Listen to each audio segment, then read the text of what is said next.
Mesdames et messieurs, merci à vous qui nous suivez sur Africable Télévision.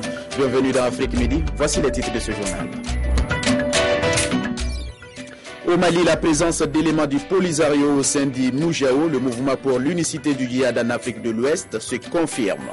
Diplomates et experts de la région du Sahel tirent la sonnette d'alarme. Les Sud-Africains se mobilisent contre le viol. Le terrible destin d'Anen Boysen a bouleversé tout un peuple. Agressée et assassinée, la jeune femme est devenue le symbole de la violence contre les femmes en Afrique du Sud. Du sport avec la CAN 2013, les Aigles du Mali se sont imposés sur le score de 3-1 face aux Black Stars du Ghana, en petite finale de la Coupe d'Afrique des Nations. Les joueurs maliens ont largement défendu leur médaille de bronze. C'était hier. Merci de nous accueillir chez vous. Nous partons dans le nord du Mali. Les forces armées maliennes et leurs alliés ont déjoué la nuit dernière à Gao un attentat suicide qui intervient 24 heures seulement après celui de vendredi. Justement, pour en parler, nous avons en ligne de Gao notre correspondant dans la région. Bonjour Seydou Meiga. Bonjour Djibrila. Vous nous confirmez cet attentat déjoué par les forces maliennes et leurs alliés?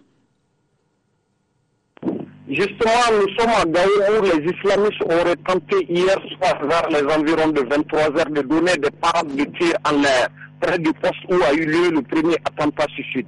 Mais les militaires ont sévèrement repoussé ces islamistes qui ont tenté de déstabiliser les positions militaires. Juste après, un kamikaze vite repéré par les militaires s'est fait exploser et mort sur place. Aucun dégât côté militaire. Au-delà de tous ces constats, à l'instant même, 3 islamistes déguisés en femmes ont été arrêtés par les militaires maliens. Voilà ce qu'on peut retenir. Seydou, qu'en est-il des mesures sécuritaires dans la ville de Gao? Les militaires sont en train de patrouiller partout à travers la ville.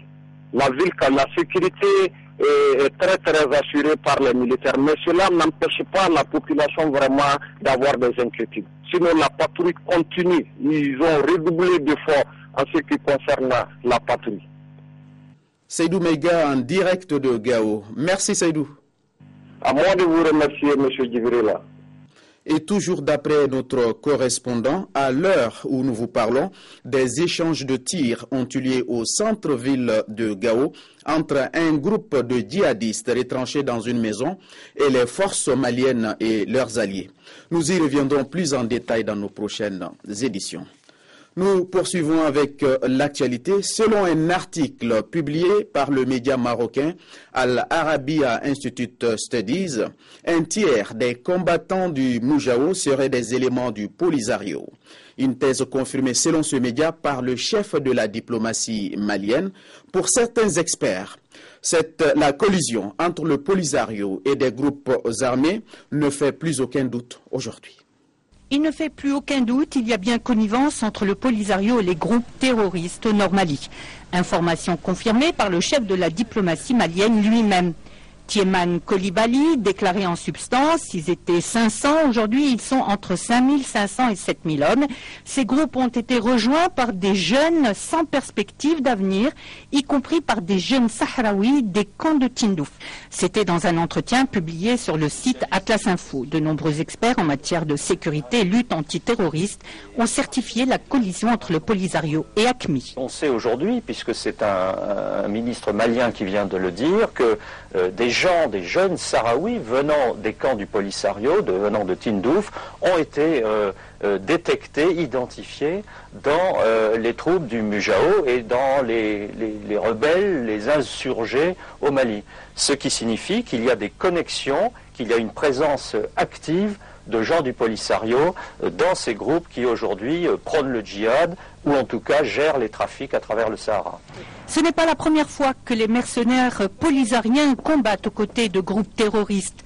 Près de 560 séparatistes du Polisario ont combattu aussi en Libye aux côtés des partisans du colonel déchu Muammar Kadhafi. Le Polisario, une organisation terroriste qui n'hésite pas à kidnapper des otages étrangers pour les monnayer ensuite. Le Polisario impliqué dans des actes terroristes et dans les trafics d'armes et de drogue dans la zone sahélo-saharienne, c'est aujourd'hui un fait avéré. Signe de désespoir d'un mouvement en perte de vitesse, signe d'une faillite idéologique et d'une déchéance éthique d'un mouvement factice engagé dans une lutte perdue d'avance. C'est l'un des gros titres de cette édition. Arène Boysen est devenu le symbole de la violence contre les femmes en Afrique du Sud. Un pays où le viol a atteint des proportions alarmantes, le calvaire de cette jeune fille agressée, éventrée et assassinée bouleverse la population. La colère dans la petite ville de Bredasdorp, en Afrique du Sud. Le meurtre particulièrement atroce de Arène Boysen, une adolescente de 17 ans, ne passe vraiment pas. Et c'est toute la violence chronique contre les femmes que dénoncent les manifestants. Le week-end dernier, l'adolescente a été trouvée gisante dans un chantier pas très loin de chez elle. Elle mourra peu de temps après à l'hôpital. Selon le témoignage de la famille, elle a été violée par un groupe d'hommes qui l'ont ensuite éventrée, lui ont brisé les os des mains et des jambes. Sa gorge a également été tranchée. Elle est morte comme un animal, égorgée comme un animal. C'est très triste, mais c'est comme ça qu'elle est morte. La police a arrêté 3 suspects. L'un des agresseurs présumés était un ami de la jeune fille, connu de la famille. L'Afrique du Sud a un des plus importants taux d'agression sexuelle dans le monde. Selon une étude, un homme sur 4 admettrait avoir déjà commis un viol. L'excision, on en parle, et la pratique est très répandue en Côte d'Ivoire. Plusieurs rencontres ont eu lieu sur le sujet, et la dernière vient de mettre l'accent sur la sensibilisation en milieu scolaire. L'atelier a été organisé par les femmes juristes de Côte d'Ivoire. Mutilation génitale féminine. L'excision reste une pratique très répandue en Côte d'Ivoire. Les régions du centre, de l'ouest sont touchées par ce phénomène avec un taux de prévalence de 87,9% au nord-ouest. L'excision est souvent pratiquée sur les filles de 4 à 14 ans. Aujourd'hui, avec la sensibilisation, des filles comprennent le danger de cette pratique et sont prêtes à la refuser. L'excision n'est pas une bonne chose pour la femme. Je veux dire à mes parents de ne pas faire l'excision, à mes petites sœurs. Je leur dis d'arrêter l'excision, d'enlever ça de leur tête car ce n'est pas une bonne chose. L'association des femmes juristes s'engage elle aussi dans la lutte contre l'excision, qu'elle considère comme une violation grave du droit à l'intégrité physique de la femme. Selon elle, 45% des femmes âgées de 15 à 49 ans sont concernées par l'excision en Côte d'Ivoire. Les effets néfastes de la pratique sont connus, risques graves sur la santé physique, psychologique et sur la sexualité de la femme. Pour freiner l'avancée de l'excision, une loi interdisant la pratique des mutilations génitales féminines a été adoptée en 1998.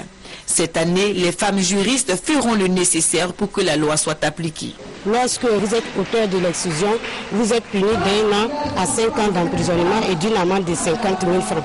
Tout personnel de santé qui s'adonne à la pratique de l'excision sera également puni par la loi. Du fait de son statut, la sanction sera doublée. Il écopera d'une peine de prison de 2 à 10 ans. Les femmes juristes comptent bien mener la lutte avec les leaders communautaires et les exciseuses traditionnelles pour l'élimination complète de l'excision en Côte d'Ivoire. On en vient à cette controverse autour de la présence de viande de cheval dans des produits de la marque Findus. Ils ont été présentés comme étant du bœuf. La viande chevaline proviendrait de Roumanie. Qui en est responsable? Paris et Londres annoncent une enquête et promettent des sanctions aux différents fournisseurs de la marque Findus qui se renvoient déjà la balle. L'étiquette de ces lasagnes ou encore de ce hachis parmentier Findus annonce le contenu 100% pur bœuf. Et pourtant, à l'intérieur de certains plats comme ceux-ci, il y aurait eu de la viande de cheval. Une enquête vient d'être ouverte sur l'origine douteuse de cette viande. Findus assure ne pas avoir été au courant. C'est même le groupe de surgelés qui a découvert la tromperie et alerté les autorités. Donc la question c'est comment c'est possible? C'est possible parce que quelqu'un aujourd'hui met des étiquettes viande bovine française, quelqu'un dans le sud-ouest, en France, on est dans le Made in France, on n'est pas dans la globalisation, et qui pourtant ne sont ni français ni du bœuf. C'est de la Roumanie et du cheval. Car pour tenter de comprendre, il faut remonter la piste des intermédiaires et il y en a une multitude.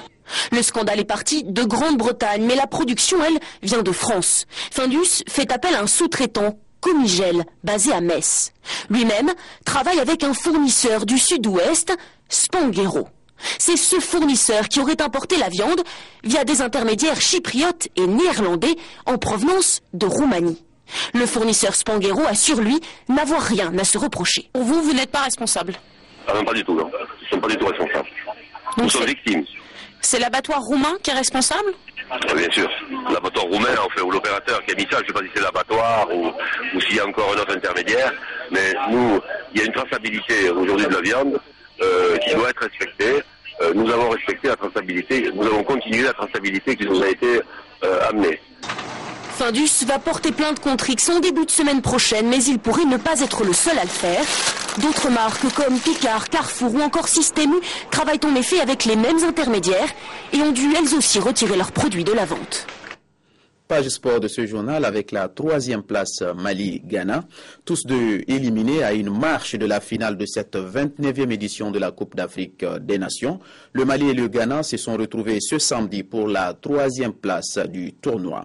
Les Aigles maliens ont largement défendu leur médaille de bronze acquise en 2012 sur le score de 3-1.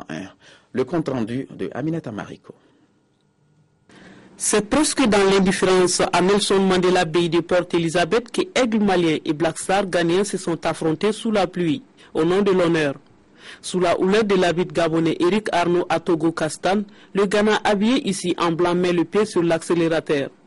Notamment qu'ici, à la 3e qui file côté droit et centre dans la surface de Samassa et cette passe d'Asamoah Gyan sur la transversale à la 5e. Mais la défense malienne se dégage tant bien que mal. Après 21 minutes de jeu, un peu plus transparent que le Ghana, les Aigles trouvent la faille. Tamboura élimine la défense adverse sur le couloir gauche avant de revenir aux abords de la surface. Le défenseur centre au second poteau pour Samassa qui, d'une tête plongeante, ne laisse aucune chance à Daouda. À 1-0, les Ghana tentent de répondre sur coup franc. Wakaso et Asamoah tentent leur chance coup sur coup, mais le ballon passe à chaque fois à côté des cages maliennes. Malgré la lourde défaite face aux Sopa Eagles, les Aigles de Cartiron et de Vieux-Pathé Diallo dégagent une sérénité et font tourner la balle pendant que leur adversaire court derrière l'égalisation. Les deux équipes rentrent au vestiaire sur ce léger avantage du Mali. Au retour, Messa est le premier à tenter sa chance sur coup franc. Mais sa tête manque le cadre. À son tour, le Mali réagit à la 48e par Ousmane Koulibaly qui prend le dessus sur la défense ghanéenne et déborde côté gauche. Il centre pour son capitaine au point de pénalty. Libre de tout marquage, Sédou Keita pousse le ballon dans les filets de Fataou Daouda. Menés par 2 buts de différence, les Black Stars essaient de s'approcher des cages de Soumela Diakité, mais se montrent trop approximatifs dans la dernière passe. À la 57e, pour une main pas claire de Salif Koulibaly, le Gabonais siffle un pénalty pour les Black Stars. Wakaso vise la lucarne mais envoie le ballon nettement au-dessus du but. Comme quoi, il y a une justice quelque part. Sédou Keita revient à la charge et inscrit un 3e but pour le Mali avant d'être signalé hors jeu. À 10 minutes de la fin du temps réglementaire, n'arrivant pas à se montrer dangereux dans la surface malienne, Kouado Asamoah tente sa chance de loin. À une vingtaine de mètres des cages des Aigles, le milieu de terrain tente une volée qui fait trembler les filets d'un Diakité totalement surpris par la trajectoire du ballon. Au moment où les Black Stars nourrissent l'ambition de revenir au score, les Aigles mettent fin aux espoirs ghanéens à la 93e par ce 3e but de Sigamari Diarra d'une volée croisée du gauche. Au nom de tout un peuple, les Aigles défendent le bronze de 2012. Quelle belle image. Quelle belle image. C'est comme s'ils avaient gagné, c'est tout comme ils sont heureux, ils sont contents. Qu'en 2013, toujours, la grande finale opposera aujourd'hui à partir de 18h30 temps universel le Nigeria au Burkina Faso. Des Nigérians en quête d'un troisième sacre, mais en face, on y croit côté burkinabé. Et le coach a cru en nous, tout le monde ne nous voyait pas où on est aujourd'hui, mais on a travaillé pour et je pense qu'on mérite après toutes ces années d'échecs, qu'on mérite d'être là à cette finale et montrer aux yeux du monde entier que le Burkina est un pays solidaire et puis on a de très bons joueurs et c'est bien pour le Burkina, c'est bien pour nous. Peu de gens croyaient en nous, ils disaient qu'on n'irait pas en finale. finale. On a démontré le contraire. Pour gagner, il faut jouer en équipe et c'est ce qu'on a fait. Il faut continuer comme ça. Et vous faites un très bon tournoi, vous. Oui, je prends du plaisir. C'est ma première CAN. Je veux juste faire honneur au Nigeria. J'apprécie chaque moment passé ici. C'est sur ce suspense que nous refermons cette édition. Restez avec nous, les informations continuent à partir de 19h45 dans Afrique Soir. Bonne journée.